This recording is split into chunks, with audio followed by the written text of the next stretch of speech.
Hey, Ben, Braxton was up here. He was saying special teams this year is fun, maybe more than it's been. I'm curious, do you sense that or feel like that has been the case this year? Yeah, I mean, I'm not super involved with special teams, but yeah, from what I've seen, what I've heard, and then Coach Dawson leading that, I think that was a great move by Coach Frost. I think he's honestly the best coach on our staff to do that. Just his personality, how he goes about it. So I think, yeah, he's really turned that around, and I think that's an emphasis for us. We have it at the beginning of practice.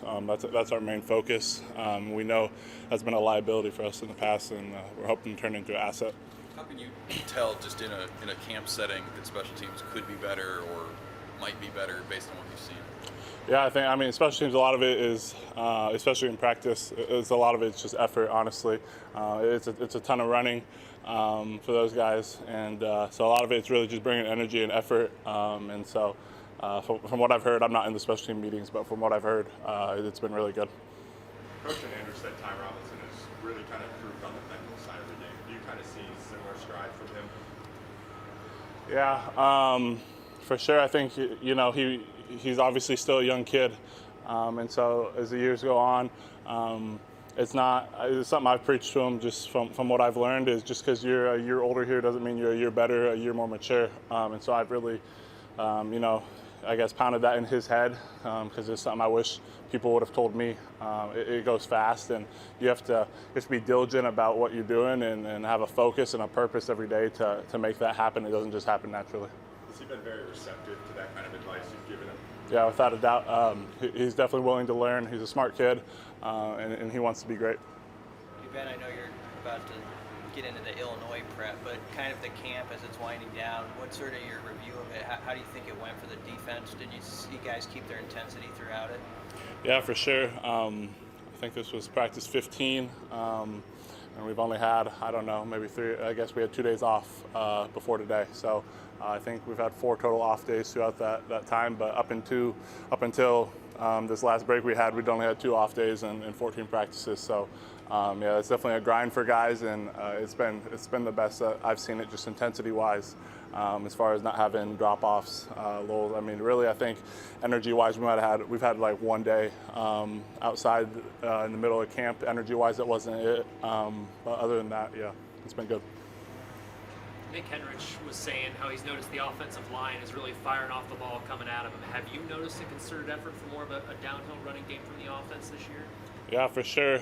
Especially on the doubles, I think they're really coming off. Cam is at another level, I think, than we've seen him, and a combination of that and the guards are bigger. Piper's bigger, in the best shape of his life too. So I think a combination of that, Cam being great on those doubles, and then the guards also improving, being another year better at that. I think they've been good. What's that picture look like? Cam Jurgens at another level. And what do you see from him?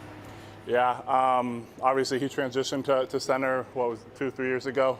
So it's really been a learning process. You're never gonna, especially something like O-line, D-line, you're never gonna, be at your peak your first couple of years. It takes some learning. There's a curve. I think you're gonna see his peak this year. Just as far as his pass sets have been improved tremendously, I think. And then just, in the run, you know what you're going to get from him. He's an aggressive guy, strong kid. So I think that's as is and as it was, but I think where he's really improved is pass setting wise. Jordan Riley had a tough 2020 kind of with the injuries, it seemed like, and didn't really get going. But what have you seen out of him as far as how that rotation's coming together? It sounded like he's a piece of it. Yeah, without a doubt. We're gonna need him. We're gonna lean on him. I guess it's been talked about quite a bit, just his body composition and the change he's made there. That was something I really challenged him in the off season. Was for him to slim down so he could move and make the plays he needs to. He's still 300 plus pounds. He's never going to have an issue holding ground. For him, it's really technique, and he's improved it from last 6-8 months through spring ball. He's really improved his technique towards the end of spring ball, and then he picked right back up in fall ball. Really buying into that. Another kid that wants to learn, wants to be great, and so yeah, I expect a lot out of him. As one of the team leaders, what are you trying? It's less than 2 weeks. You got a game. I mean, what are you trying to instill now, or is it to a point where it's past rah-rah speeches. What's kind of your message to your guys? Yeah, I mean, just like you said, the rah-rah speeches at this point aren't what we need, aren't what we're looking for, I guess, for our guys. We don't want guys that we need to motivate, right? Everyone should be out there motivated. It's more of a mental side of things, locking in on the details, playing smart football, not beating ourselves, being smart penalty-wise. That's really what we're trying to hone in on in these last 2 weeks. We got playing really smart football. Do you, as a player, feel a pressure in terms of one-loss record, or is that something for others to concern themselves with? You mean like our overall record? Yeah. Yeah, I mean that's a result of what we put on the field, and so yeah, that's all that matters.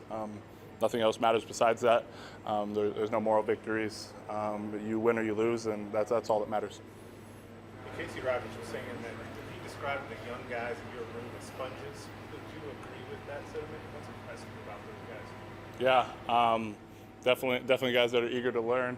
We obviously have our rotation of guys that are going to play, and then there's guys, they know where they stand. I guess the gap between the young guys and the old guys, it's how D-line always is. You don't have many young guys that can come in and crack that rotation. So they understand the role and the gap they have to close, and they're not going to close it. And they know that if they're not taking everything in and learning from the older guys, there's no way to close that gap if they don't.